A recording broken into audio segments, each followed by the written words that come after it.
You are very keen on the immigration issue and the refugee. We hear it in the news. I mean, you got to give me an idea if you guys follow this at all. Because, you know, across the country, it's a lot more prevalent than you see. Because I've been down on the border. I was a border watcher with the Minutemen Civil Defense Corps. We stood on the border. I watched immigration. I watched the illegals cross the borders. I've seen everything you could possibly see, from rape trees to our groups found bodies in the desert, the drug cartels. And if you want to see a war zone, you don't see it up here because you're a long ways away from the desert, but you want to see a war zone of what's really happening. Go down to the desert sometime. I was on King's Ranch, 50,000 square acres, and it's amazing what you see down there and how much the media does not tell you what's happening at the border.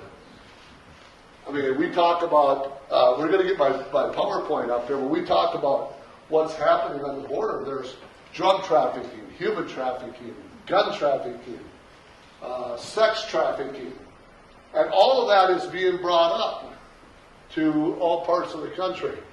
And when we would interview some of the people we couldn't apprehend anybody, we couldn't stop anybody. It wasn't our ability. We just called the border agents. But we were able to talk to people, and they would say, we're on our way to Minnesota, we're on our way to Georgia. And they already had jobs before they came here.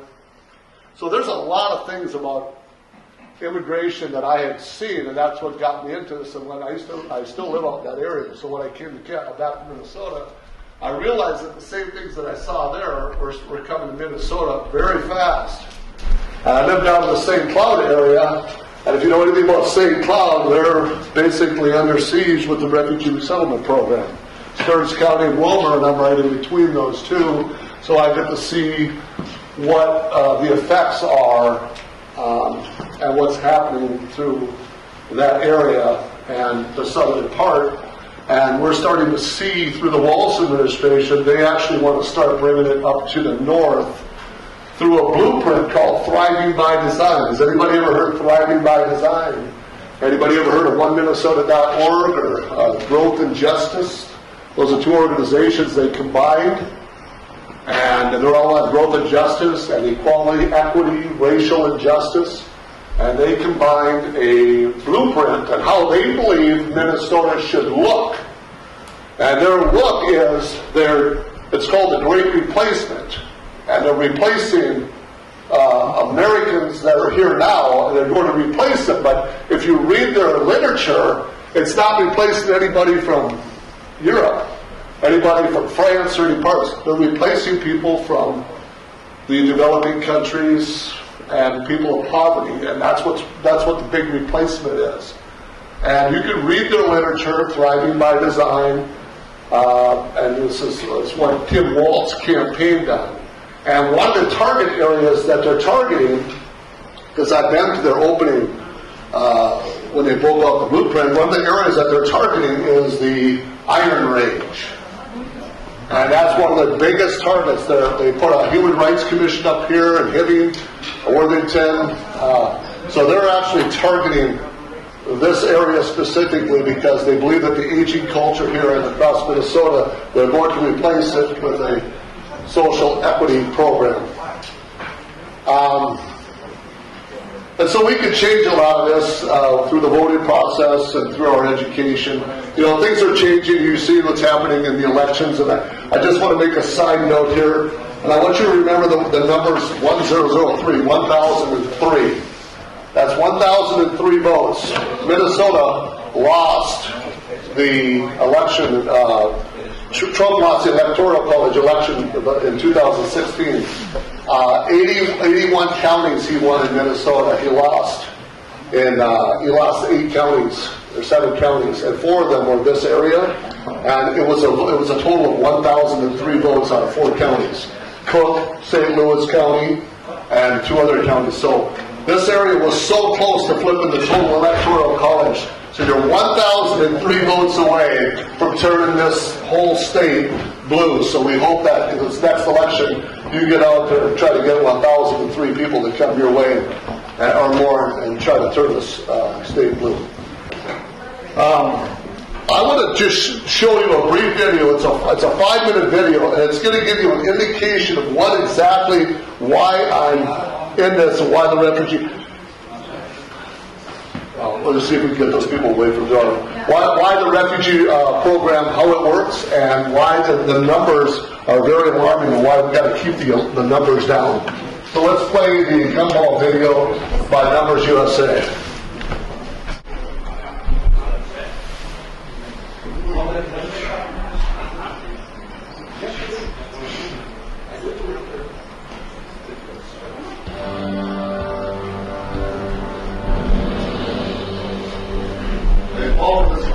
People say that mass immigration in free states reduced world poverty.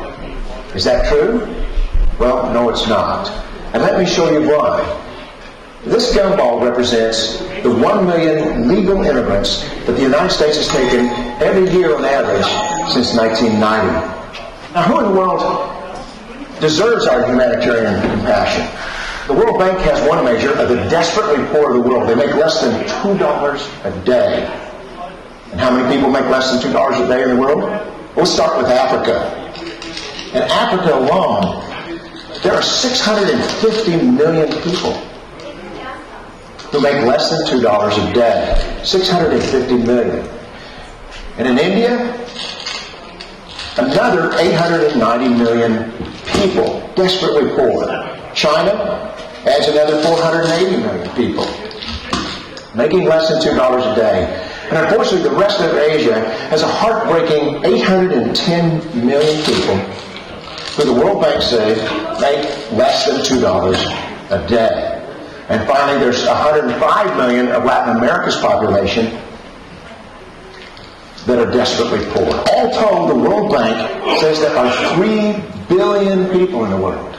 3 billion people who are desperately poor, making less than $2 a day. That's 3,000 gumballs. And every year, we take 1 million and suggest that we've somehow made a humanitarian difference. Of course, we don't pull our immigrants from these desperately poor populations, do we? These people are too poor, too sick, too disconnected to make it here as immigrants. We tend to pull our immigrants out of the better off poor of the world. And Mexico tends to define the type of immigrant that we bring here because the plurality of people come from Mexico. And Mexico is poor. How many people in the world live in countries that have average incomes lower than that of Mexico? And the World Bank tells us that that number is these 3 billion plus another 2.6 billion people. 5.6 billion people in the world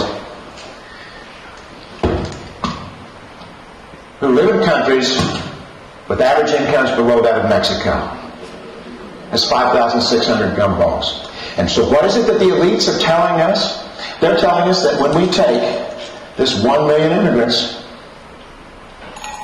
that we somehow or another are tackling world poverty. And we have to do it regardless of the effect on our unemployed, the working poor, the most vulnerable members of our society, regardless of the effect on our natural resources. Even if we went by the most radical proposals in Washington, which are to actually double our immigration to 2 million a year,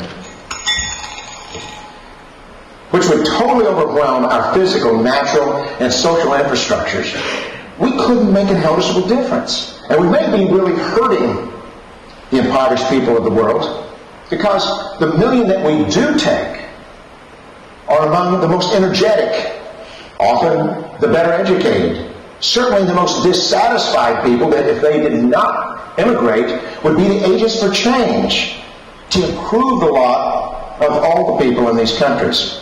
The true heroes in the global humanitarian field are the people in these countries who have the wherewithal to immigrate to another country but instead stay in their countries to apply their skills to help their fellow countrymen. Unfortunately, our immigration system tends to entice these very type of people to abandon their countrymen. The impossibility of making even a dent is actually worse than it looks here. Because Last year, when we took 1 million immigrants, these countries added, births over deaths, 80 million more people into the impoverished population. And this year, Congress is bringing in 1 million legal immigrants. And this year, according to the United Nations, these countries are expected to add another 80 million people.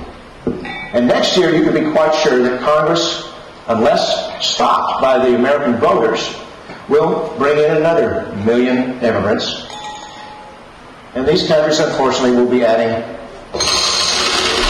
another 80 million people into these impoverished nations.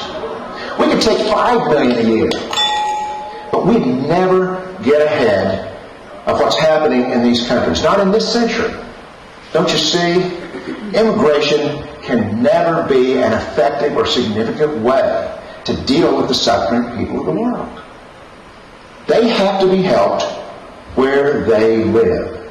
99.9% of them will never be able to immigrate to a rich country. There's no hope for that. They have to bloom where they're planted. The only place that 99.9% of these people can be helped is where they live. Let's help them there.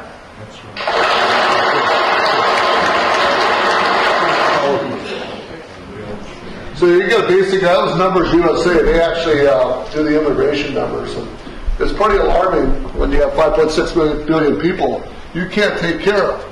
But if we look at certain groups that believe that we have to take care of all the impoverished in the world, it would totally break us and there would be nothing. There would be no governments, there'd be chaos everywhere. And so, what do? Do we continue bringing them over to the United States at 325 million? We could do that. We could destroy our resources. We could destroy our lands. Right now, we're losing thousands of acres every year to urban sprawl. We could keep expanding out using the Superior water and all the other waters that are afforded to us in Mississippi and drain those dries, just like the Colorado River. I live in California, so we pretty much drain the Colorado River dry. 66% of the illegals live in California, and that country is becoming bigger and bigger, and they can't sustain it, so they're draining. Now they're talking about actually, they're asking the Midwest to use the water, pipe the water from Minnesota and to California because they've already drained the water. So how much more do we have to do, and how much resources do we have to do to make people to bring them out of poverty? It's never going to happen. It's 80 million a year. They just keep adding. So how much trees do we have to cut? How much land and resources do we have to take? How much water do we have to sacrifice? How much schools? At one point, they were building one school a week in Minnesota because of the influx of immigrants. And then we're not even talking about the health issues. We're not talking about the translation issues and things like that. And let's go to the PowerPoint. Yeah. Now, one of the reasons why I came here tonight is most of you heard about the refugee resettlement vote that was just taking place throughout the state, correct? It was a big issue. St. Louis County voted on it. Beltrami, they voted yes. A lot of counties voted no. So just a little bit of history on this particular vote and why this vote was even brought up. On September 26th of last year, Trump, in Executive Order 13888, he came out with an executive order that he was going to go back to the Constitution. Now this is important to know. He was going to go back to the Constitution and give everybody states' rights back. So what amendment is states' rights? The 10th Amendment. Under the Constitution, we as citizens lost our 10th Amendment right under the current policies of refugee resettlement. You don't have a 10th Amendment when it comes to refugee resettlement. On the 27 amendments of the Constitution, you lost your 10th Amendment the way it sits right now. If a county is to vote yes for this, and they say yes, they take away your 10th Amendment right in your county. They take away your First Amendment right because they didn't listen to the people, that they didn't want this, that's freedom of speech. They also take away your Fifth Amendment right, which is due process, because they never voted on this with the people. So you lose your First, your Fifth, and your 10th Amendment right, because how the refugee resettlement program works is a state must voluntarily go into the program, voluntarily. When they do that, they relinquish their power to the federal government, eliminating the 10th Amendment. The federal government then hands it to nine contractors, federally contracted, non-elected people. They then hand it off to 350 subcontractors in 190 different communities throughout the United States. Those contractors then hand it off to smaller NGOs or non-government organizations, volunteer organizations in their community, and then they hand it off to the churches. So all the people that make the money, the 9 Vologs, they get the money, they hand it off to the 350, they get their money, and then as it chews off, all these grants go down, it goes to nothing. And the only way they can secure this after 90 days is they have to have volunteers run the program, because they're out of money. Everybody chewed it off at the top. The program doesn't work after that. So the volunteers run you to the hospital, the refugee, they run them to the schools, they get them set up in all these programs. But it's the volunteers that make no money at the churches are the ones who have to do all the legwork while everybody above them was making money. It's an extremely lucrative program. And they didn't have to vote on this, because many of you don't know, this particular vote that they just had recently was only for the funding for 3 months. June, July, and August. It was only for 3 months for funding. It was only for the voluntary agencies to get their money. Because 2020 was already set into play. All their refugees were already put into places in 190 different locations. So the vote meant nothing. Everybody got riled up. All they wanted, the voluntary agencies in the State Department, all they wanted was 24 counties. They could care less about anything out there, because there is no voluntary agencies up there. All they wanted was more support for this program for these areas down here. And why down here? This is where your Austin, Hormel, Worthington, this is where all the meat packing plants and processing plants are. This is all your cheap slave labor. And I call that because I'll get into that in just a minute why. They could care less what happens up there. There's no agencies. No money going there. They can't relocate anybody there because there is no agencies to facilitate that. So there is no rush of 1,000 refugees coming up into your area anytime soon. Not unless the administration changes and they up the numbers.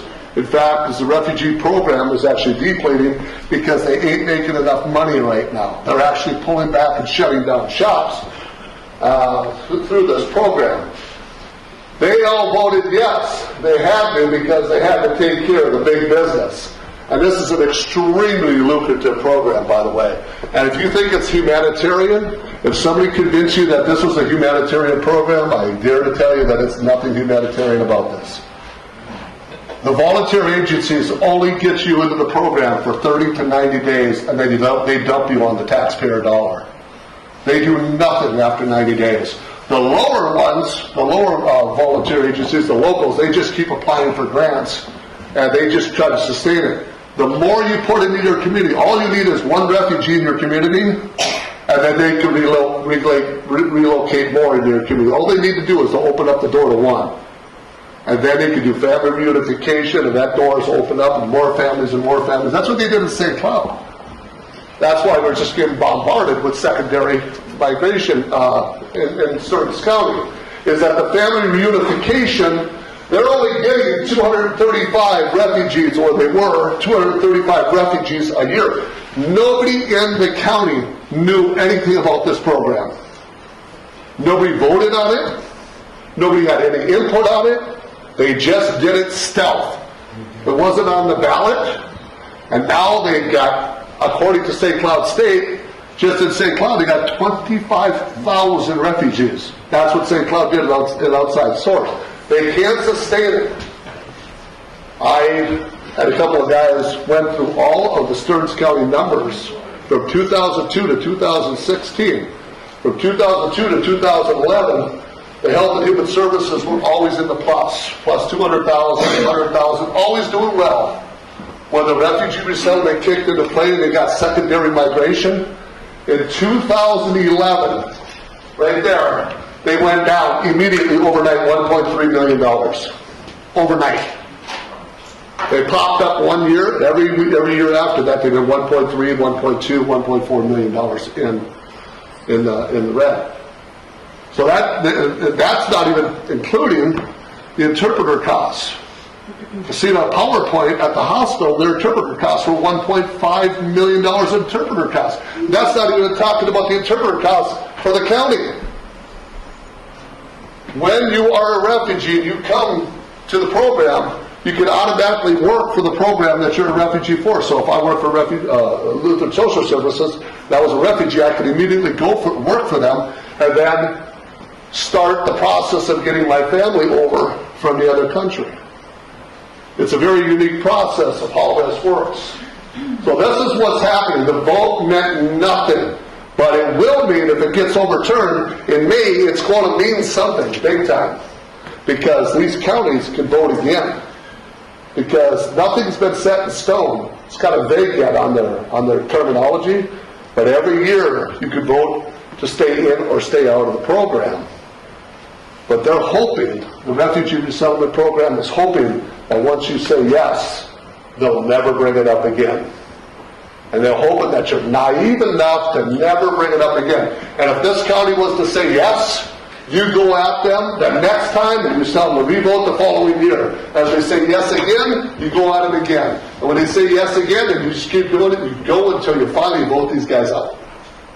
Because they're going to, until you take control of your 10th Amendment of the Constitution, take your states' rights back, you will continue losing your right as a citizen. Who do you have when you have a problem with a refugee or the program or the taxation and you have this problem? Who do you go to? No, seriously, in Stearns County, who do you go to? Do you go to your mayor? Do you go to your city council? No, they'll tell you it's federal. You go to your congressman. No, it's federal. You go to your senators. It's federal. But who do you talk to at the federal level? The State Department? Are you ever going to be your president? You talk to nobody. This program is controlled by 9 volunteer agencies, and they control your taxation and how the whole program works. It's up to you to take this back. It's up to you to take this county back, and it takes strong will and a strong council member to stand up.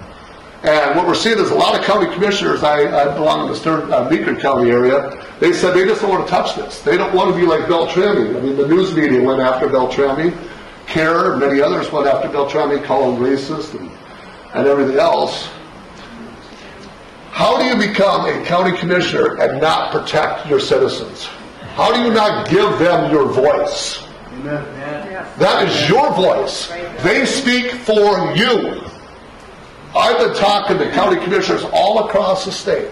I've got 2 of them in St. Cloud that side with me very well, 1 in Meeker County, and there's only one that I respect. I don't know him, but there's only one, and I watched the video of this man, and he's the most powerful, strongest county commissioner that I've ever seen, and he's smart, he's intelligent. I have a lot of respect for him.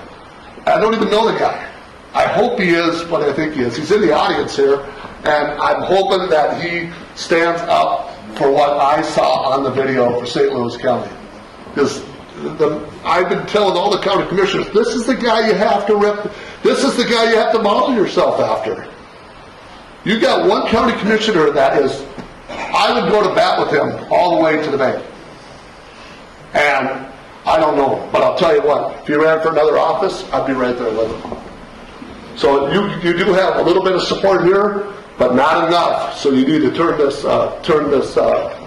county and other counties down. So I'll just, as we're going here, I'll just continue. He's going to help me out. Can you see it? Okay. As I was talking, how it works is the State Department hands it off to the nonprofit organizations, and they bypass their 10th Amendment of the Constitution. That's how this is why it's so important. It isn't just about bringing people in. It's about you keeping your sovereign land and keeping your Constitution alive. If you're a guy like me who believes in the Constitution, you need to uphold what the executive order states. So, if you look at here, the United States anticipates receiving. This is interesting. They anticipate receiving 368,000 new refugees and asylum claims in 2020. And I know you all are saying, wait a second, Trump said he's only going to allow 18,000 people, didn't he? He went from 80 to 60 down to 38. Well, what you don't know is President Trump only has authority over the refugee resettlement program. Now, they're deceiving you. The refugee resettlement program, it has multiple different layers. You have the asylums. That's different. He has no control over asylum seekers. So right there, if you take out the 18,000, then you're down to 350,000 asylum seekers. You have 1 million illegal aliens crossing the border.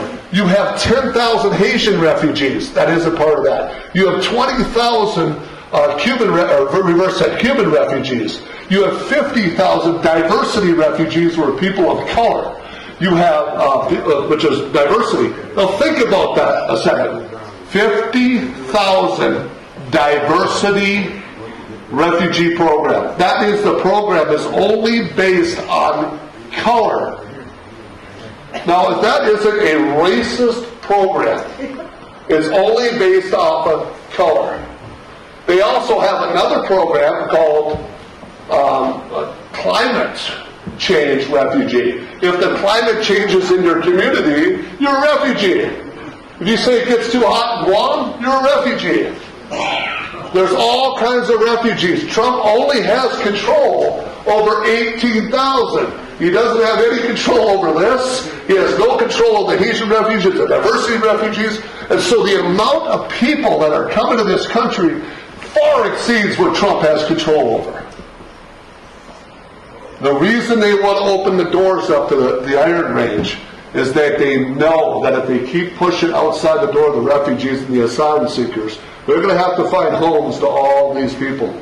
And all these people need to come to areas that are low that have high incomes and have low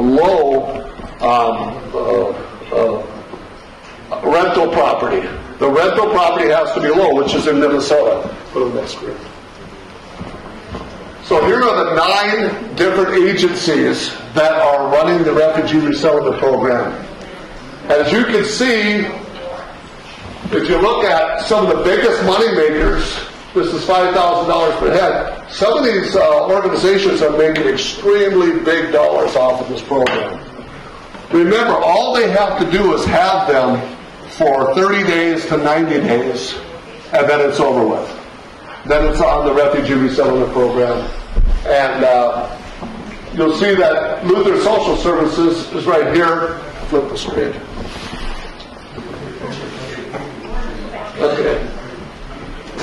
Okay, so if you look here, these are the 9 agencies again, but I want to show you if this is a humanitarian issue, think about it this way. Why is it that 96 to 97% of the Lutheran Social Services money comes from the federal tax dollars? The whole program is tax money. This isn't volunteer, but this isn't money that they give to you that you get on the Sunday plate. This is money that comes from the taxpayers. There's nothing that's humanitarian about this. 97%, but I want you to look at some of the incomes that the CEOs are making, in some of these programs. $358,000, one of them. You go on here, you can see some are making $500,000 in incomes. That's the CEOs. If this was humanitarian, why do the CEOs make up to $500,000? Off of your taxpayer dollars. This is your money running your program in your city, in your county, and we're paying them $200,000 to $500,000 just for the CEOs. That's when the numbers are low. These numbers that you see here, these numbers are when it's low. 591,000. One. When the numbers go up to 100,000, their salaries increase. So you look at it here, the cost of what it costs. They'll tell you that it doesn't cost your county anything. It's a federally funded process. The estimated cost of a refugee is $976 million in 2019 and should amount to $892 million in 2020 because the numbers dropped, right, from 30,000 to 18,000. So it's switch. So this is how the program works. When a country is displaced, they put them into camps. They can be fleeing from persecution, religion, race, whatever, and they run. Now I'm going to give you the same scenario, but I'm going to change it by 150 years. In 1860, 1850, 1840, when we had slavery in America, the Africans were fighting amongst each other, and they were chasing them out into camps. And they put them into camps.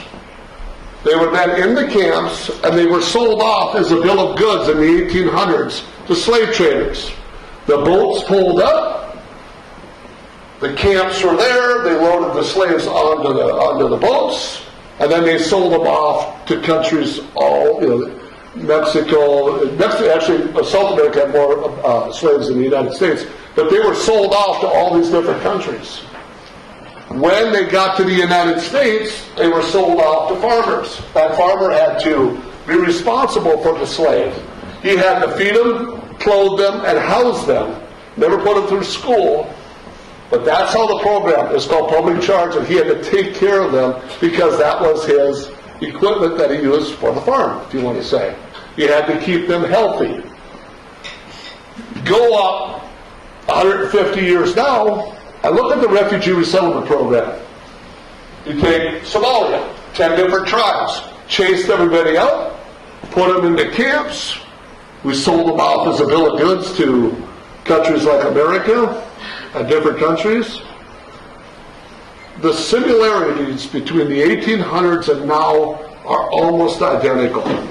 The same political party that supported slavery in the 1800s are the same political party that supports refugee resettlement today. The same political party, the Democrats, are the same ones who wanted sanctuary city policies back then, are the same ones who are, it's almost an identical mirror image. All they did is they took the chains off your arms. The slave trader today is you. Because you are the taxpayer. You food them, you clothe them, you house them. You are the farmer today. It's up to you, because these big businesses on that map I showed you, all these refugees go to those locations to do the labor in these processing plants, produce plants, anywhere where there's cheap, low labor. They don't go. They don't go.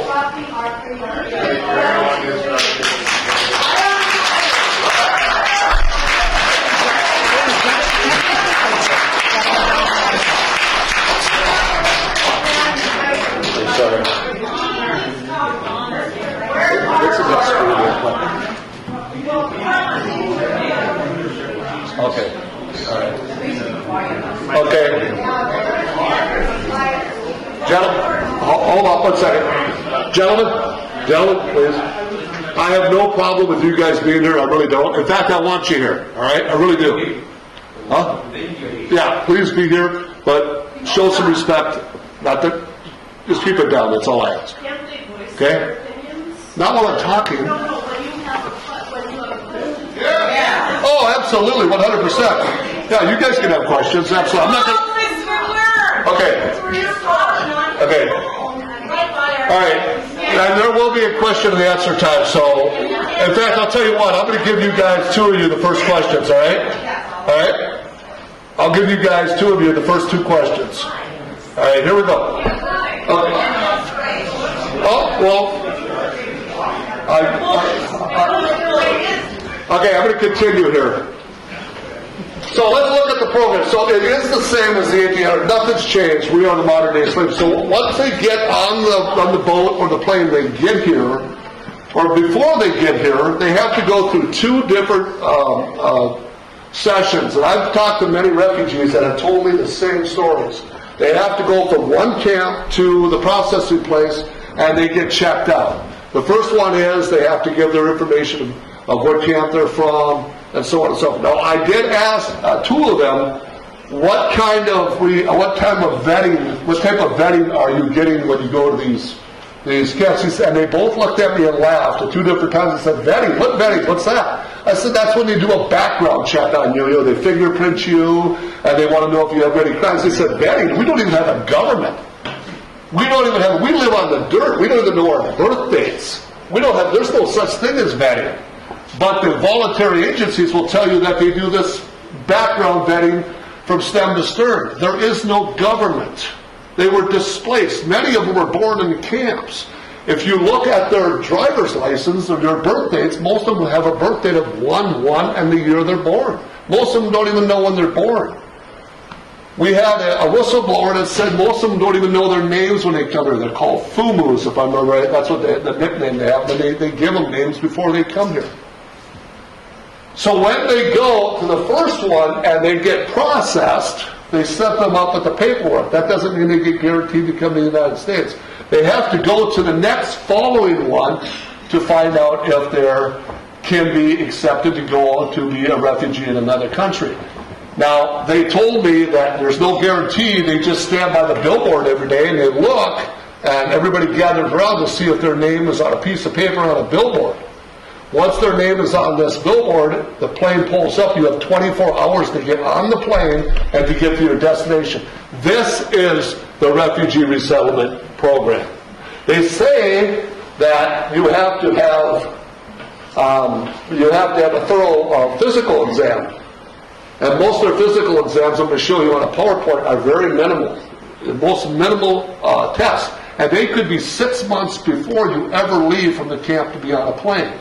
So you could have a disease from the time you get tested to the time you get on a plane.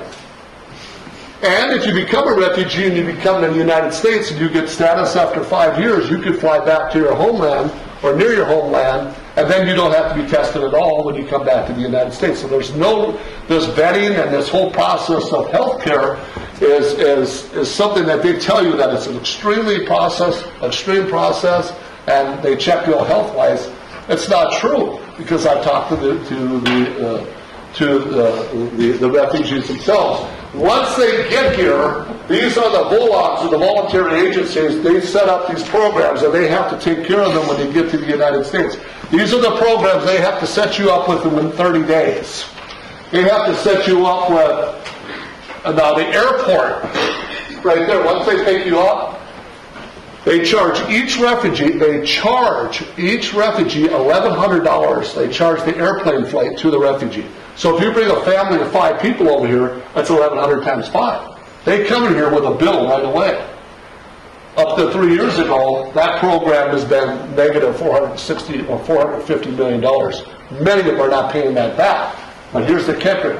The voluntary agency says that they get $2,100 for every refugee, and they take 45% of that for administration costs. They don't tell you that for the airport pickup, so it leaves you with $1,100 for the refugee. The airport pickup, they get a chunk of that too. So everything that the voluntary agency does after that, every grant they get, everything they do, they peel off a piece of the grant. It's a very lucrative program. They'll tell you that it's only $2,100, but they got matching grants, they got block grants, and every time they apply for a grant, they get a piece of that grant. So the more refugees you get, the more money they can grab and pull off this tree. That's why they want more and more people, because the more apples on the tree, the more they can just keep plucking out. And they only need the refugee for 30 days, no more than 90, to take care of them, and then they're your responsibility. You have to take care of them, house them, feed them, clothe them, and then they are the responsible or the ward of the state. They're supposed to have jobs within a certain period of time. That doesn't always happen. They take care of their documentation, their transportation. Now, I don't know how many of you guys think about this for a second. If I gave you $1,100 for your apartment, $1,100, how long would that take for housing, your furniture, your gas, electric? How far would that go? Now remember, you don't speak any English. You've never seen a toilet in your life. Never seen running water. Never knew how to cook on a stove. None of that. And you come over here, how long would $1,100, how far would $1,100 take you? Wouldn't take you very far, would it? Just the rent alone would probably eat that up. But they get subsidized rent too, under Section 207. The employment programs. The one thing that the voluntary agencies try to do is they try to set you up with employment programs as fast as they possibly can. That is the successful part of that, is that they try to get you into some type of program and get you into the schools and get you running. But it has not been that successful, at least down in St. Cloud area. And then they enroll you into English as a secondary language, and the county assistance programs, and the health programs. So you can see all the different things that they have to do within 30 days to keep this program running. Now, so what? Top for here.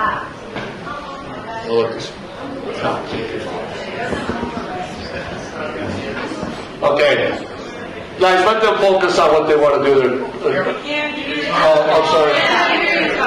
Oh. You need help dragging them out? I agree. Guys? He doesn't look big enough to drag them all out. That should be a plastic bag over your head, not that costume mask. All right. Okay.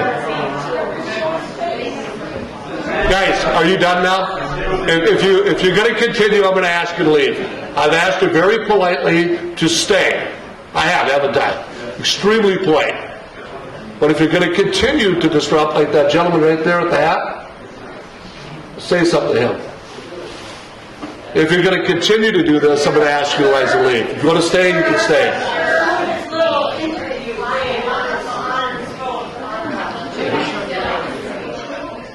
Okay.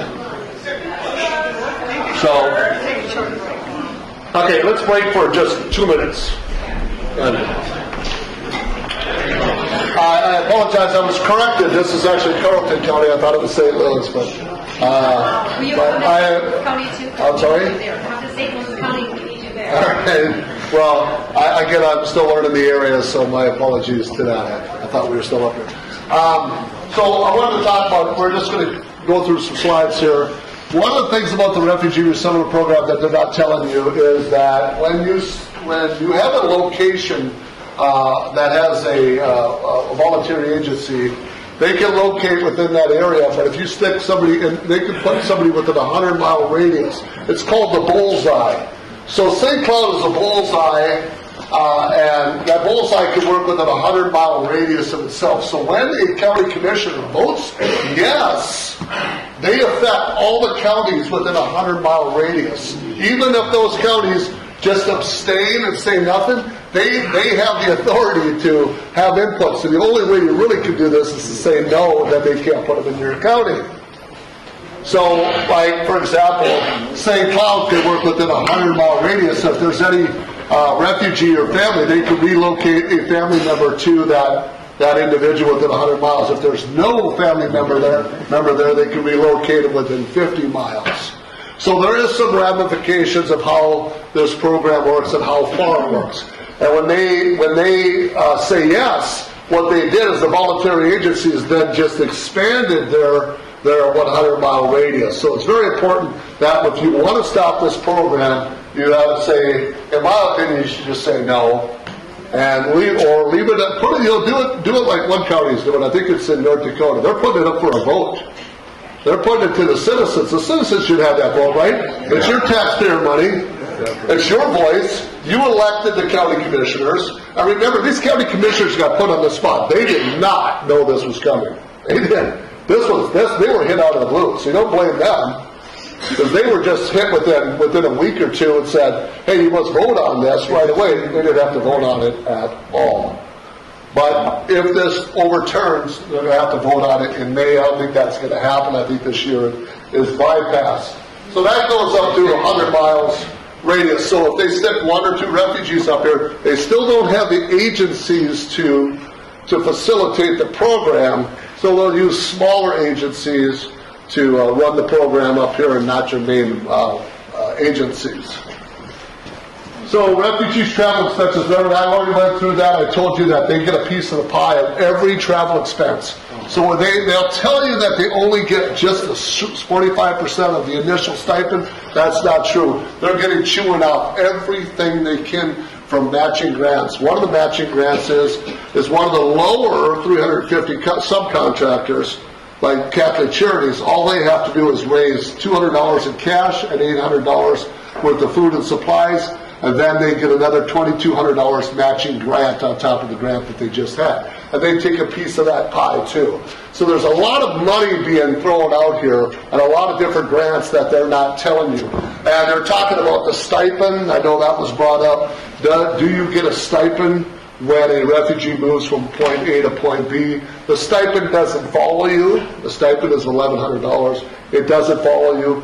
But normally when they move to be with a family member, and they could still get, now remember, a refugee gets 100% citizenship, the rights of a citizenship when they move here other than voting. They're what they call a targeted group. They get the same privileges as a war veteran, as a veteran in the military. They're in targeted groups. They get Medicaid, all the medical assistance. 75% of the refugees that came here from Iraq, 75% of them claimed war-torn trauma, post-traumatic stress disorder. As soon as they get off the plane, they can apply through the voluntary agencies. They can apply for SSDI, and they can be on permanent disability for life. So as soon as they get off, they can apply for permanent disability and never put a dime into the system. And that's what you're seeing through a lot of these programs. And here it says, now this is from the CDC, and these things don't come from me, so these are not my personal opinion. But the CDC, when I told you about getting their physical checkups, while all refugees are required to have a health exam overseas before entering the United States, this exam is very basic because the exam is quite expensive. They're waiting for you to come to the United States to get all the inoculations, to get all of those full-fledged tests before they ever get here. They do they test you for the communicable diseases, but when they get here, that's when all the exams get put into play. The exam remains valid for up to 6 months. So if you're in a camp and you get tested and you don't get on that plane for 6 months and you're living in a refugee camp with hepatitis, tuberculosis, AIDS, and those things, they don't retest you before you get on the plane. It can remain up to 6 months to get you on the plane and get you out of it, because you only have 24 hours to get on the plane when your name comes up on the billboard. So they'll tell you that they're fully exempt. Their background checks are there, but they have no government to do a background check. So a lot of this stuff is kind of misleading. Tuberculosis is one of the leading problems we have in Minnesota. Go to the next slide. There's 17 cases. That was in 2017 in Minnesota. Now, if you look at Hennepin, Bloomington, Edina, if you look at Hennepin, 1,122 cases of tuberculosis, and that goes by year. I don't have the year up there. One year they had 114, one year 104, 99, 95. And then you go to Minneapolis, you get 705. You go down to Bloomington, 103. And then you go down here, the urban areas. So a total of 2,300 cases. So tuberculosis is a constant fight that we're having here in Minnesota because they don't properly check them before they get on the plane. So these people are in your environment, their kids are in the schools immediately, and they could be latent tuberculosis, and they could be affecting your kids with this. And you can see where a lot of these, this is a heavily concentrated area. Nothing really up here, but most of it is down in this area here. One of the things about traveling now, when a refugee gets status after 5 years, they can travel the world.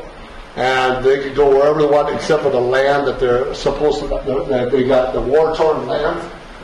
Some of the places that they will check you before diseases before you come back to the United States. So if they go back to visit their families in these countries that have high cases of tuberculosis, there's one particular airport, which is one of the most popular airports in the world, which is in Monrovia, Liberia.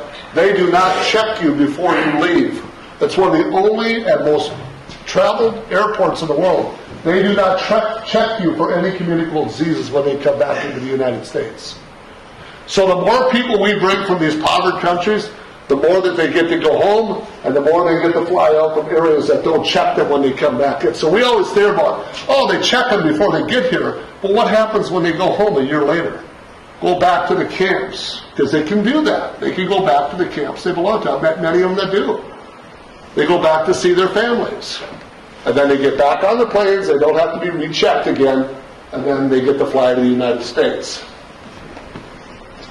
In Minnesota and the United States, hospitals are closing at a very high rate because just in California with the illegal immigration issues, we had to close, they were closing down over, I think it was 100 hospitals because there was so much, as they were traveling across the borders, they were costing the hospitals so much with Medicare, because many of the women that we've seen on the border were coming over pregnant, and they were having their babies on this side, and then they would have to be 100% taken care of.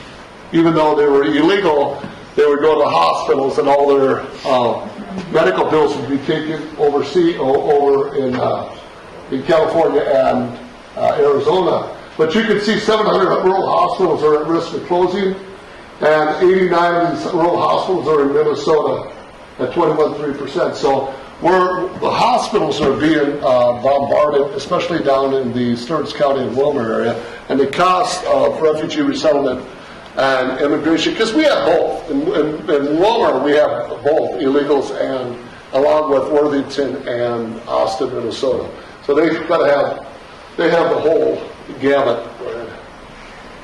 And as you can see here, the secondary migration, once a refugee can leave from one location to another.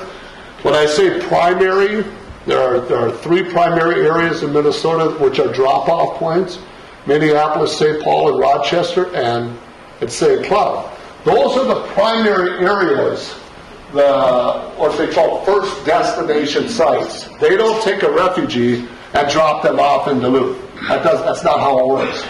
The refugee resettlement program has to drop them off in a destination site. Here or here, not Candy, Ojai, even though they're bombarded with refugees, they're overtaken by them, those are secondary refugees. They are not monitored, because once they leave from one location to another, there's no way to track them. None. So this is not a destination site, but this is the number one destination site in Stearns County is the second. We actually have the most secondary refugees, and this is the third in the country. Those three counties have the first, second, and third refugees, secondary refugees in Somalia in the country, secondary to Somalia itself. We have more Somalis than anywhere in the world, and just in those three counties. So they're nation building, because they're going to one particular area in their nation building, and it's been affected by on their school systems. I don't know if you know anything about St. Cloud State University. They are shutting down their football program. They are shutting down their football programs. Their enrollment's down 7,000 people. Their housing is in turmoil. That's Stearns County is having a lot of problems. This is an archive from the United States Department, and it says here that these are just some questions that the United States Department says. What rate? Oh, this is really interesting. What rate of fraud? Because remember, in the briefing that they had for St. Louis County, they said, well, this will be secondary migration. How many of you know that in 2008, the secondary migration was 80% fraud?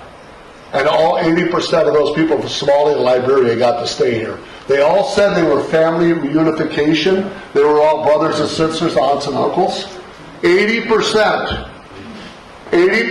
was fraud under the Refugee Resettlement Program.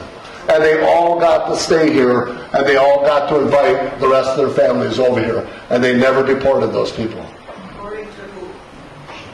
You see the website right down below?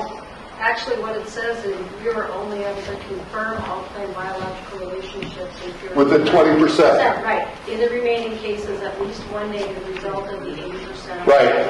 Or the individual. And I talked to Lutheran Social Services themselves, and 80% they're they not claim. tested because they don't want to be tested. So, not want to be tested? Okay, so she brought up a good point. They don't want to be tested. Yes, they do, So, for very good reason. once a refugee comes here, they can deny any type of testing for health care once they get here. They can deny it as a religious persecution, and they can up and leave. They don't even have to be checked for tuberculosis or any other issues. They could up and walk away, and they could be carrying latent tuberculosis and carry it to another location. That's correct. She's right. They can deny it. Go ahead. And as you can see here, okay, now we're going to just skip. I just wanted to show you a little bit how the program works and what the money is. Now, is this a humanitarian issue? And the answer is no, because if it was, the voluntary agencies would stay with them for more than 30 days. I'm going to show you now why the Refugee Resettlement Program and what its function is. And it's not what you think. In 1992, George Herbert Walker Bush went to a conference in the World Earth Summit in Rio de Janeiro. They signed on to an agreement with 178 heads of state. When George Walker Bush came back, he did not win the presidency. Bill Clinton did. They brought over what they called the Agenda 21, the Agenda of the 21st Century. They called it Sustainability Movement. Now, the Sustainability Movement is written in every one of the county commissioners know about it because it's written in all their counties, it's written in their hospitals, it's written in their schools, and we're going to get into why that's a very dangerous program. But when this remittance program is part of the Agenda 21, it's goal number 10. There are 17 goals. What the World Earth Summit stated was they wanted to end poverty, and the only way they could end poverty was to redistribute wealth from the industrialized countries and give it to the impoverished countries, the developing countries. And the only way they could do it is Germany, France, and the United States had to divvy up more money to rebuild these countries. But they couldn't do it through the GDP because we have $18 trillion a year, but we only take 0.07% of that, which equals to about 18 billion that we give to the developing countries. So that's not enough money. So the United States and the rest of the developing countries said, we're going to take in refugees. And if you heard what President Obama said when he was president, he said, we're going to take from the rich and give to the poor. He never meant taking it from the rich people of the United States. He meant taking it from the developing countries and giving it to the developed countries and giving it to the developing countries. And the only way they could do that was flood the developed countries with refugees and immigrants, and then they will send remittance money, their own personal money, back home to their own land, their homeland. By doing this, the remittance program is extremely powerful and money-wise. In 2003, the remittance program from immigrants sending home to their homeland was $111 billion a year. Second leading GDP to Mexico. 15 years later, the remittance program is now over $600 billion in remittance. So when you hear these refugee agencies talk about how much money that they bring into the economy, $1.9 billion, and how much they give back in taxes, they don't tell you about how much is taken out of the country. They don't tell you how much refugees make because they're always below the poverty line. They don't tell you that we are the second leading GDP to Mexico, the second leading GDP to Somalia. We are self-sustaining these countries through the remittance program because we're building them up through your taxpayer dollars. And the more money they can send home, the more money they can bring their countries up, and then developers should go in there and put in there into a functioning company, so you've got businesses going in there and creating more business. These are just some of the countries. Mexico just hit its all-time high this past year. 3 years ago, they were at $26 billion. 5 years ago, they were at 22. And since Trump has been in office, they're sending more money out of the country now than ever. We're self-sustaining Mexico right now. I think it's $122 billion just going to South America through the remittance program. The more people we bring in, the more money they send out. They don't put it into your roads, your highways, your police departments. That money's not put back into there. That money is sent out overseas. So when you hear this, they pay taxes? No, they don't. Because under this Minnesota refugee, which you cannot find online, we had to get it from the state, says that a refugee, if they make money, they're always in the poverty level. If the husband and wife both make $10 an hour, or $11 an hour, or $12 an hour, let's say they make $45,000 a year, they get a 43% tax break, which always puts them below the poverty level of $25,000, which means they don't pay taxes. And the more kids they have, that keeps them below the poverty level. So if a husband and wife is making $50,000, $60,000, they're going to be above the poverty level, but they get the 43% tax break. They need kids to keep them in the, once they get below the tax break of 43%, they can stay on this, and they get lucrative dollars.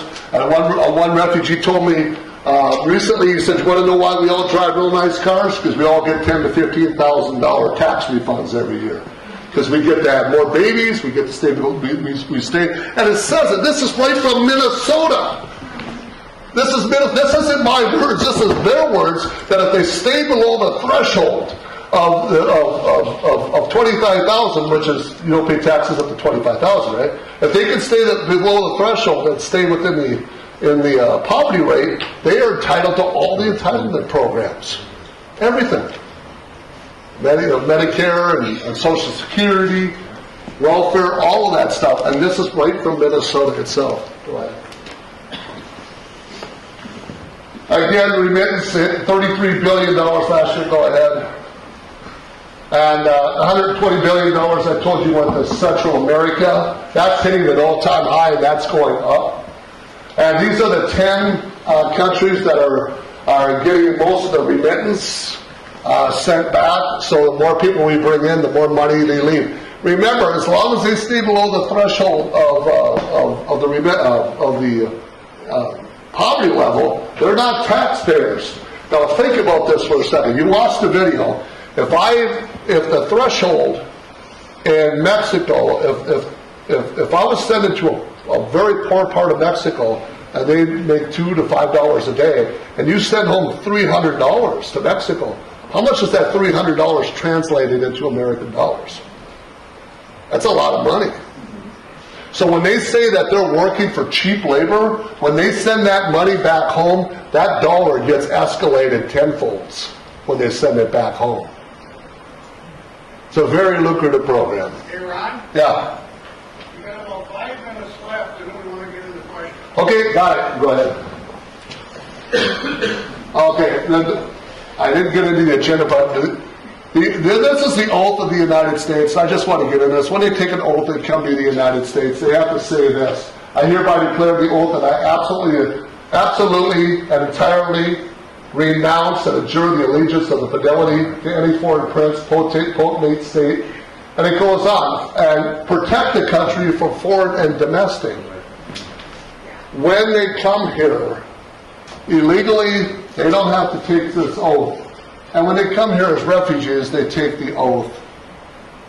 When they come here and they nation build in a county like the Somalia population, there are 3 constitutions they have to go past before they ever reach. They have the Somali Constitution that says whenever you reside, I think it's 15.4 of the Constitution if I remember right, whenever you reside in another country, Somalian Constitution always resides over any other constitution.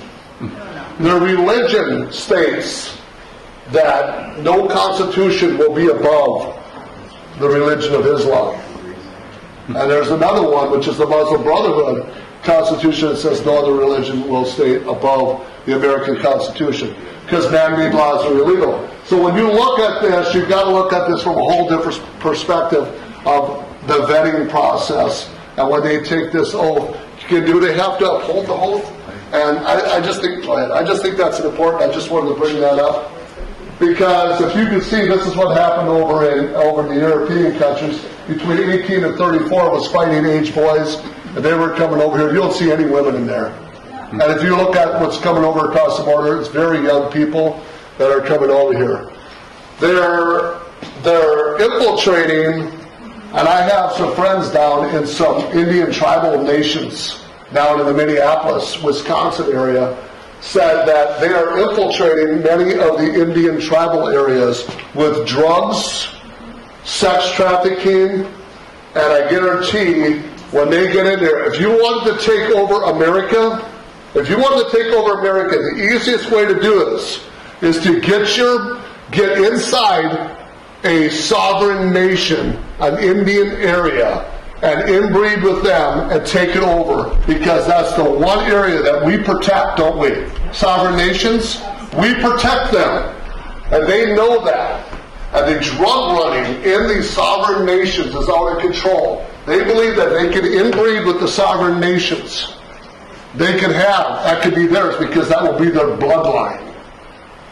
And they do it through drugs, sex trafficking. And if any of you ever wanted to protect the Indians and protect their land, you better start protecting it now, because they don't know what's happening to them.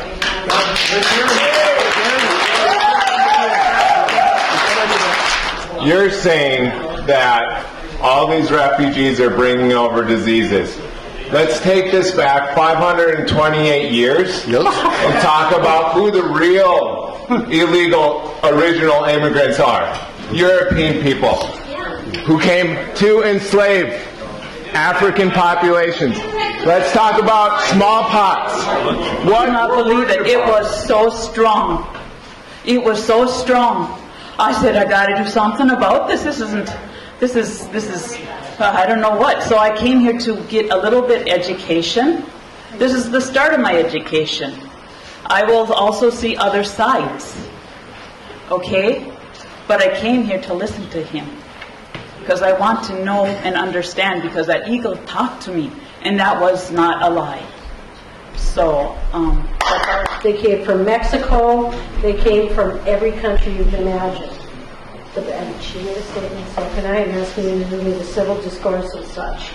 Yes, they do pay taxes. It is not true that they can receive assistance immediately. They pay taxes. They work 2-3 jobs. And then the hardest working people, and I worked with a lot of immigrants, and I did not find one that did not work and work hard. I'm asking you, I held up this flag at the beginning of the meeting, to be honest, because that is the country I believe in. I believe in a country that welcomes refugees. We began this entire thing by not allowing illegal immigrants. It went to, we don't want DACA recipients, we don't want birthright citizens, and now we have legitimate refugees who are coming in based on meritocracy, not based on... Well, she made a statement. It's amazing when somebody agrees with you how you will go. There's a number of facts that were completely wrong and distorted. The question is, why do you speak so falsely? Why do you not want refugees? Why do you pretend to be Christians when everything in the Bible talks about allowing in the refugee, the foreigner, taking care of those who are not in your country? The Bible has sovereign borders. No, it does not. Please look at the Bible. I've got the verses for you. Okay, again, no, just on that point, she is correct on one thing, that there are some refugees, and we're not saying all, are we? Nobody ever said all. And nobody said all immigrants are bad, are we? And many of you, I guarantee in this room, do not oppose the resettlement program. We want legal refugees. Refugees are legal by definition. By definition. It's a misleading definition. Let's not get in a screaming contest here. Let's ask questions, okay? Please. Okay. She spoke. One more, you got a question here? I have a question. I'm sorry. Hey, I have a question. My question is, how can we as citizens demand proper vetting? Because we have a country in some areas that are absolutely lawless. You know, people are, there's not even anything like bail anymore. How can we as citizens combat this? Okay. I didn't hear. How can we combat, what was it? I'm sorry, combat. How do we combat proper Proper vetting. Well, the problem is here is that when the county commissioners gave up that authority back to the State Department, and so right there you already lose your proper vetting because you give it back to a non-elected person.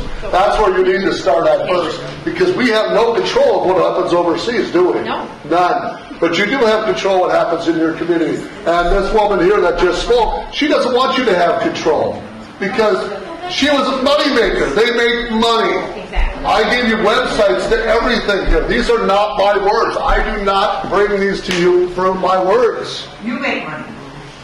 I make money. Yeah, we passed a head I never asked for a dime. I'll try to keep my comments to 1 minute. First of all, I came here, I saw the thing in the paper, wanted to get some information about this refugee situation. I was disappointed that there was no definition of refugee. And then the first video was about immigration. The two are rather unrelated. And I don't even know why all this immigration stuff was brought up. So I think it really confused the issue, and instead of adding clarity, it made it much worse. I also found that although there was some factual information, it was probably 5 times as much that was twisted or misinterpreted or just plain misinformation. For example, and here's what I mean by misinformation. He said 25% of the hospitals, rural hospitals in Minnesota, are closing, and sort of alluded that it was because of refugees or immigrants. That is not true. He mentioned the TB rates in Minnesota as if there's some connection between those TB rates and refugees. There are not. He mentioned that remittances to these other countries are a problem. If somebody earns $100, pays their taxes, and wants to send $10 to their home country, who cares? That's a good thing. Another factual piece of misinformation. On climate change, you mentioned climate change refugees. There is no such thing. Zero. Again, he said there's 25,000 refugees in St. Cloud. A woman I was sitting next to looked it up. There's 900 refugees in Minnesota. I can go on.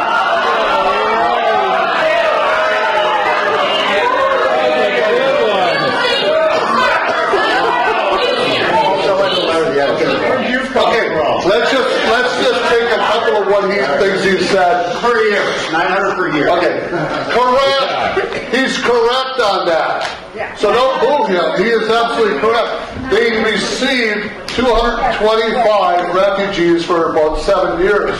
But he's not talking about the refugees of secondary migration. He's leaving that out. There's a little skewed on that. He also talks about the 25,000 refugees in St. Cloud. That was a study done and paid for by the St. Cloud State University. We have that in a file. So those are two that he likes to say, and he won't quote those because it's not going to fit his narrative. Now, did I start out with illegal immigration? No. Yeah, I did, because that's where I got into this and how I started what got me into the book.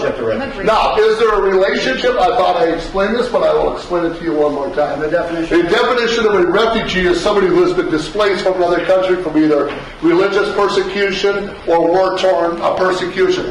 An immigrant, well, now, is a refugee brought here under their own auspice. They're taken out of camps. They didn't come here to be an American. They came here because they were taken out of a camp. An immigrant comes here on its own free will. Right. Their own free will to become Americans. If you look at the Refugee Resettlement Program and the Volunteers, in all their writing, and I asked them, they will never use the word assimilation. They will only use the word integration. And the reason they do that is they want the refugees to bring their whole failed state culture here, and they don't want you to assimilate into the United States Constitution.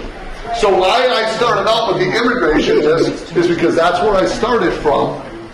There is a difference. Refugees get 100% status other than voting when they get here. An immigrant has to wait 1 year to apply for citizenship, 5 years to apply for a green card, 5 years to apply for citizenship, same as a refugee. But it takes them a whole lot longer to become a citizen than it does a refugee. A refugee gets all the rights as a veteran. They get all the Social Security rights, all the different benefits. An immigrant comes over here and starts from nothing. They have to start from nothing. They work from ground zero and work their way up. So do we respect them? They want to come here and they take that oath. A refugee gets plucked out of the country without sometimes they don't even have their own free will. They get taken out and they're plucked here. And they don't even have to leave, because the Refugee Act of 1980 says you don't have to leave the country anymore. Even if you become a public charge. Means that if you still stay on any public subsidies, if you're on any subsidies, you're considered self-sufficient. Or an immigrant, if you're on any subsidies, you are not self-sufficient. You can be removed from the country within 5 years. That's public charge, 1948. So for him to stand up there and says he's writing a column, and he takes his facts and twists them and doesn't even know exactly what I just said. You tell me the difference between an immigrant and a refugee is an immigrant comes here because they want to be an American. A refugee comes here because they're forced to do cheap labor. Slave labor, just like the 1800s. Said there was no such thing as a climate refugee, so I guess I went to the internet to look up the definition. And there is a definition, so there isn't anything called a climate refugee. I don't know why there's a definition. But climate refugee or climate migrants are a subset of environmental migrants who are forced to flee due to sudden or gradual alterations in the natural environment related to at least one of 3 impacts of climate change: sea level rise, extreme weather events, or drought and water scarcity. Can I speak, please? Can I ask a question?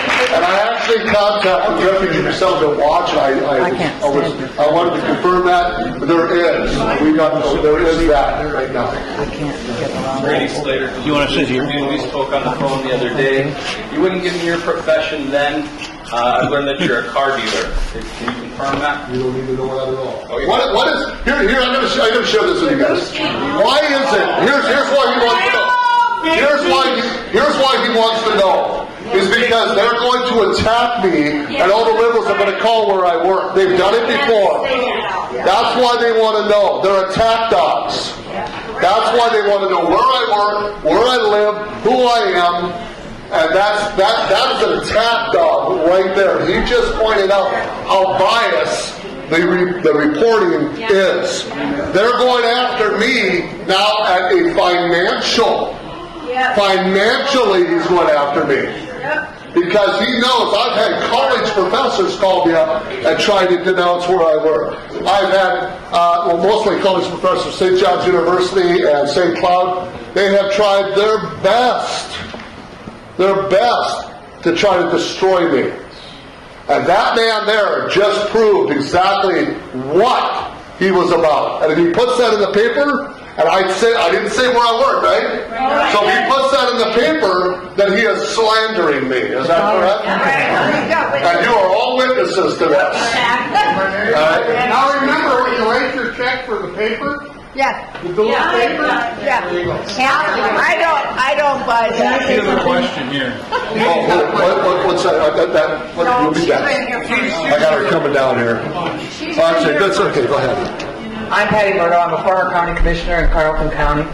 I was a county commissioner when we established the joint powers with the Fond du Lac Band to establish a joint college in furtherance of cultural compatibility, awareness, and respect. And what you have done and what you have talked about and what you have called the Native Americans in my community is horribly offensive. Okay, so what did I say? I protected the Native Americans. I said protect their land, protect their sovereignty. Yes. How hateful is that? Yeah. Protect them. No, I didn't. I said.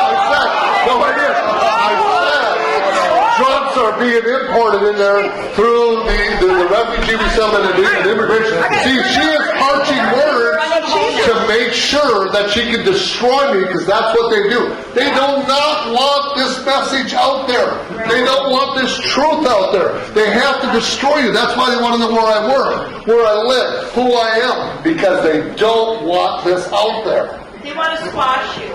They want to squash you. You mentioned about them not having to report any illnesses or whatever, say being, having physicals or anything like that. I didn't say that like that. What did you say? How did you? What I said was, when they come over to the United States, they have the opportunity to up and move to one location. When they come here, they're supposed to be tested right away. Right.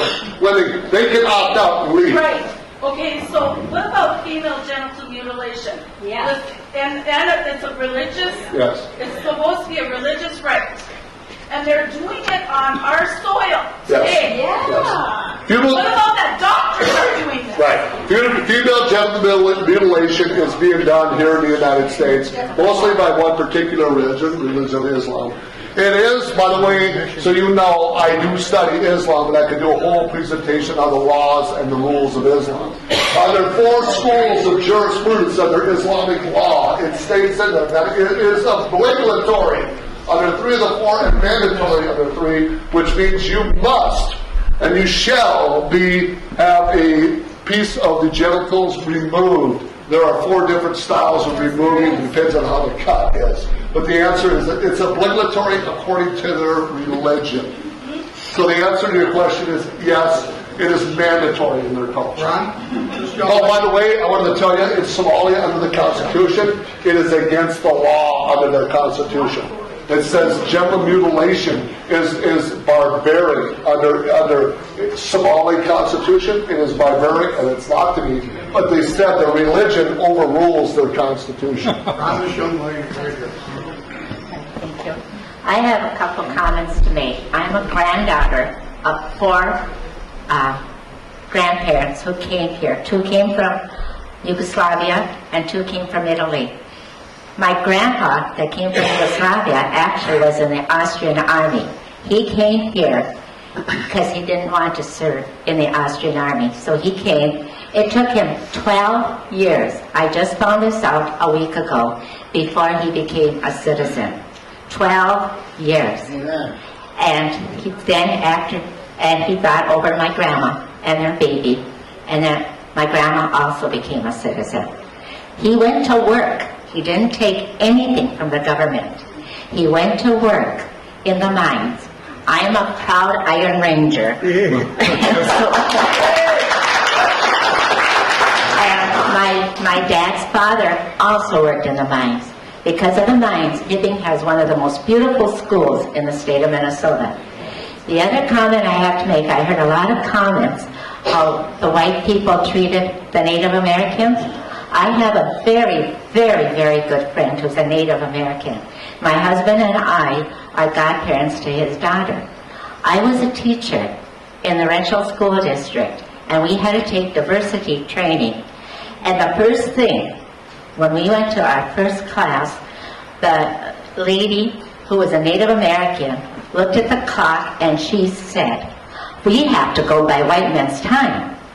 Now that kind of irked me a little bit, but I didn't say anything to her. I didn't get angry, and I never brought it up to my good friend who was a Native American. Okay. On that note, I just want to point out, I want you guys to look up this Thriving by Design blueprint. If you get a chance, this is what they're going to be doing. And notice that there is no mention of Christians or whites in there. And this is what they're bringing to your area by Tim Waltz. Go ahead, sir. I was in that newspaper article that you were in, and I don't know if he's still here, but he said that I seemed to approve of your thing. I don't know how could you assume? I assume? To me, I couldn't believe it. I called the newspaper and I wondered, well, how do you do that? Yeah. Well, you know what they say about assume, don't you? I seemed trying to figure that still out. So they take a lot of liberty. And I asked the editor if that's a new style of journalism. And I guess it is. Yeah. Well, you just saw who was Brady over here that this Brady. Brady Slater. Yeah, he's there's a guy who just I'm interested to see what he says because he's going to slander this. He's going to slander everybody in this room. The goal behind this is to subjugate you and to bring you down that you'll never speak again. You'll never come again. And I'm not afraid of them. I'm not afraid of the media by no means. I laugh at them. I scoff at them. So we just need you guys to all just don't be afraid because their papers are going down and they're losing more and more leadership.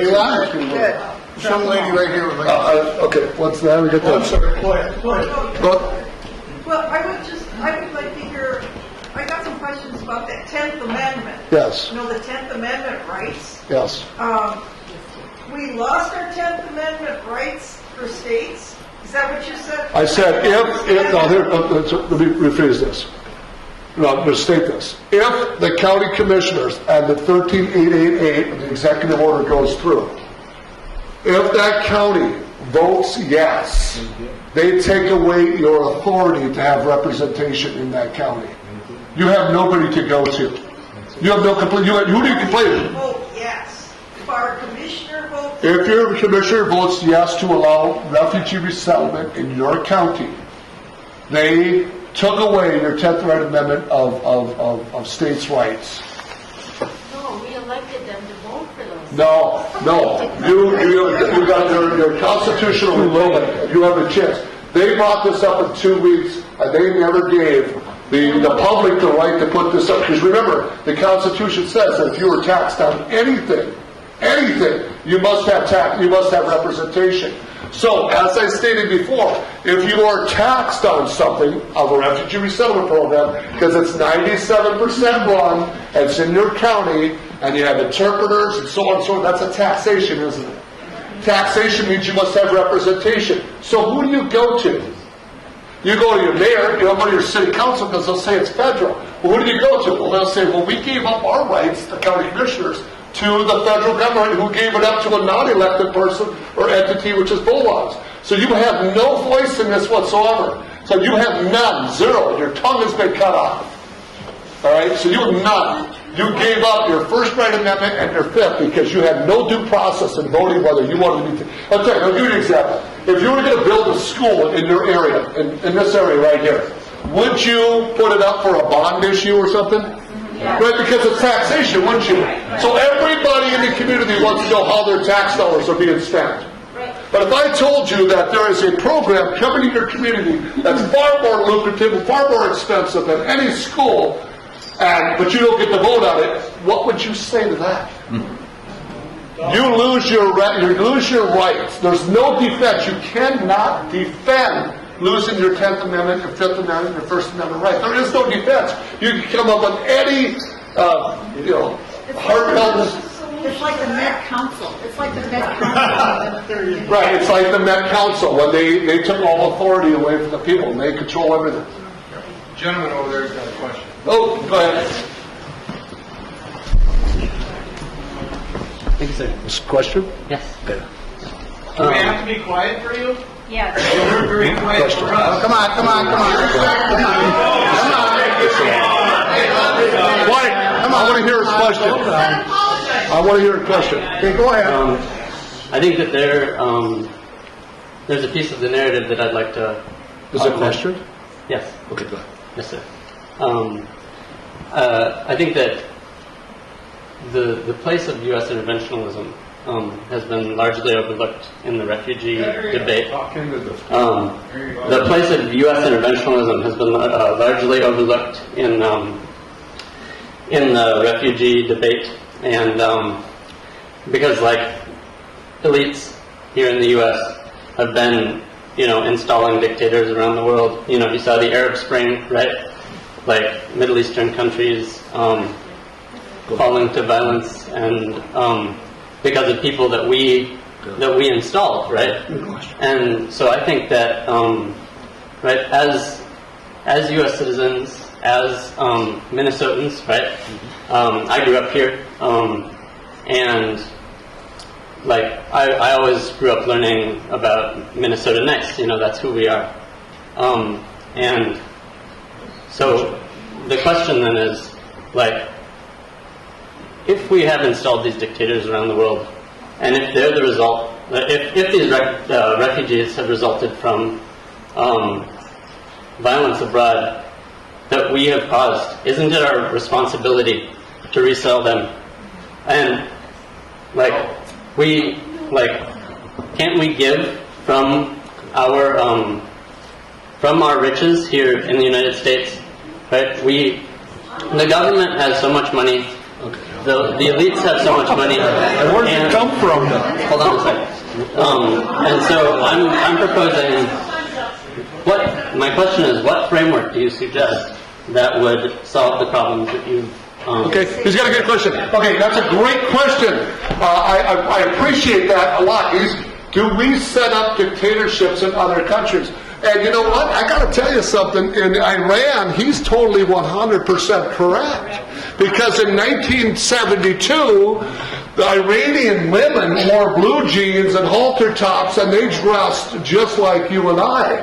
It's when the Ayatollah came in there and the Shah, they dictated that we came in there. We had the opportunity, and you are correct, we had the opportunity 10 years ago when everybody stuck their finger into the oil, remember that purple finger? And they wanted democracy, and what did George Bush did? They wrote the same Constitution as the Islamic laws, and we gave it right back to them, which is suppression of women, genital mutilation, the destruction of Christianity, and you're correct. So if we were to take your philosophy that our country built them up on their religion and gave them their religion back, which is a theocracy, and then a religion, and then we invite that religion over here to nationalize and to nation build here, then we're going to have everything that you oppose, from genital mutilation to suppression of women. This is why we watch what we bring over here. And yes, the answer to your question, you are correct about us and some of the governments that we did. But we're not going to bring over the same thing that we destroyed. Because why? Because we have a constitution. But I think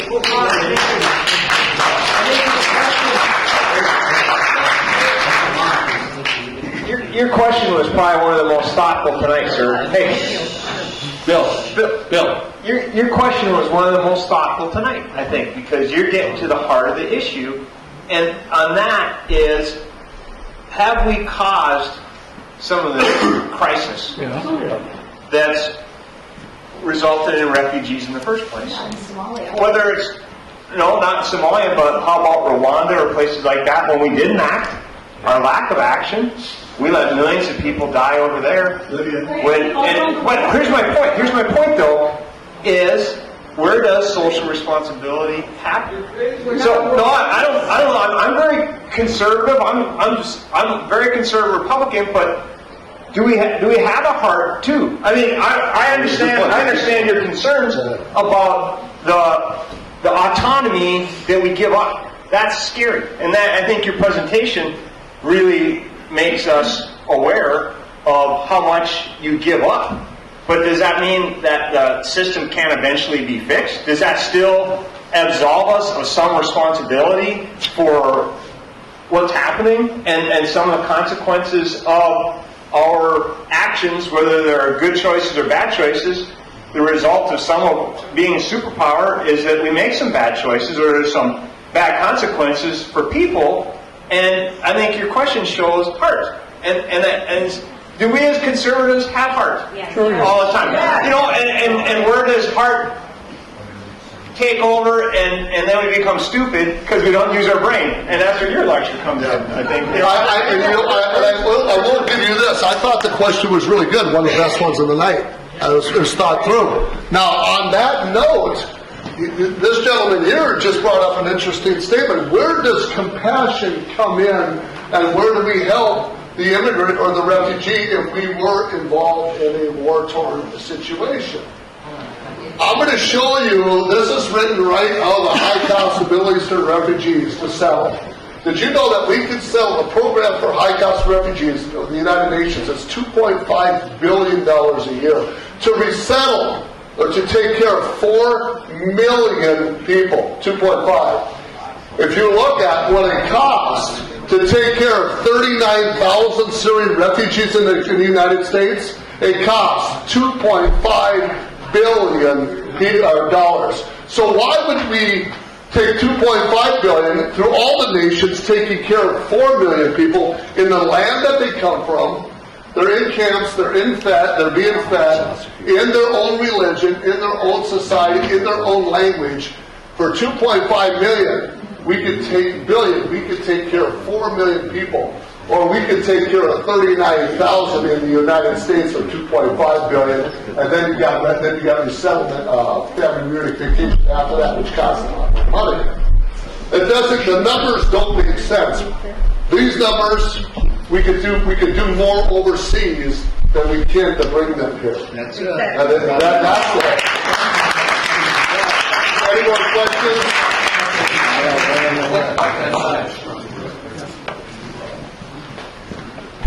I work for a very large social services organization, and I'm not ashamed to say I was employed by the Salvation Army of Duluth.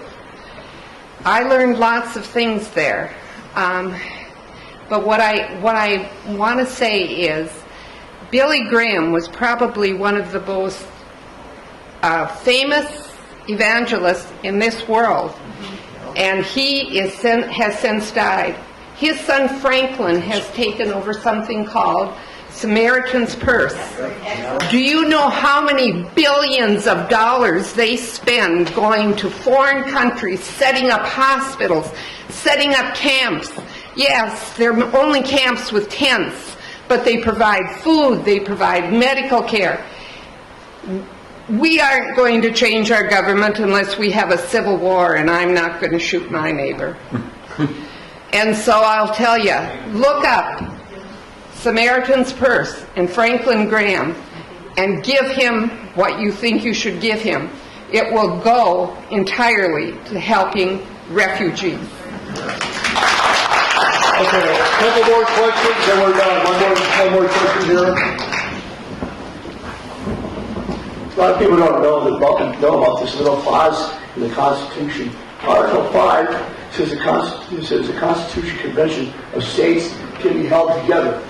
And they were put that in there by George Madison. It was put in there at the last moment to correct the government of the federal government to get it in line to what the people want. They get the people in line what has to be done. The Convention of States, you need a total of 34 states to make a convention. Okay? Right now there are 17. And and I hope Minnesota comes involved. There's several issues that has to be brought forward where the citizens take care of the Constitution, and like it's supposed to have been, where the people be in charge of the government, not the government in charge of us. And I recommend you all is to take a look at the Convention of States, and or you want to say Constitution of Convention. You'll come up with it, and you'll see what it does. There's several speakers on it, and you'll be absorbed by it, and how you want to get involved, or even just put your zip code in there to apply to the legislature, and it will say you want to become one. You want to be active, having it done in this state. Okay. So you got to have 3/4 of the people in order to the states to pass a ratification to the Constitution. Each state will have one representative, so it's very hard to pass a resolution. Ron. Okay, one more question. I do a whole presentation on what he just stated, and there are a lot of, there's a lot of reasons why I don't agree with that, but they don't have one vote per state because the Constitution under page 39 under the federal papers states that the voting process is based off the Electoral College. And if the voting process under the conventions of states was to happen, then Minnesota would only have 10 votes and California would have 54. So they don't get one vote per state. I could do a whole presentation on that. So be very careful if you want to watch. And I'm glad you brought that up because that's a great subject. As a guy named Brown said, what they're not telling you, that's the video. Go on there and it'll tell you exactly what he is just describing. But I'm really glad you brought that up, though. There's a lot of people for it. Mark Medford, I think is his name. Oh, okay. What here? What you? What here? What over there? Go ahead. You want to know about the Convention of the States, you check with the John Birch Society. They got all the stuff on it you need to arm yourself. One thing, Ron, that we talked about earlier today was how people, and I think a woman up here asked that question, how they could possibly be involved in this. And I believe you said monitoring your county commissioners and finding out when this is going to be coming up as an issue, and get yourselves there in mass and speak against this. Get involved by getting informed.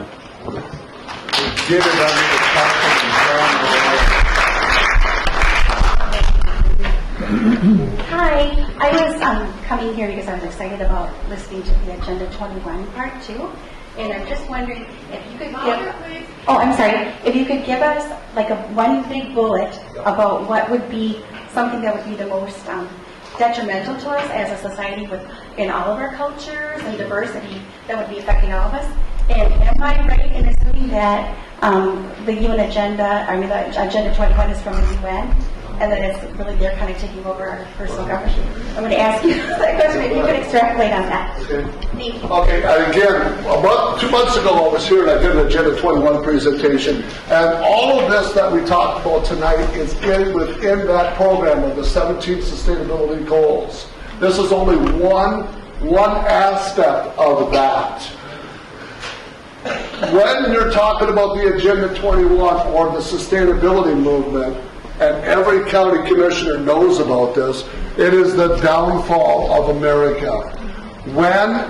If you guys have done anything tonight or listened to anything tonight, when these county commissioners write their comprehensive plans for your city, review the comprehensive plan, look it up, and when you see the city comprehensive plan, type in Control F, and they'll say right in sustainability, and you'll notice that the whole thing has been written right out of the United Nations. Every single comprehensive plan in every single city, in every state, in every county hospital or major hospital, and every college has a sustainability program attached to it.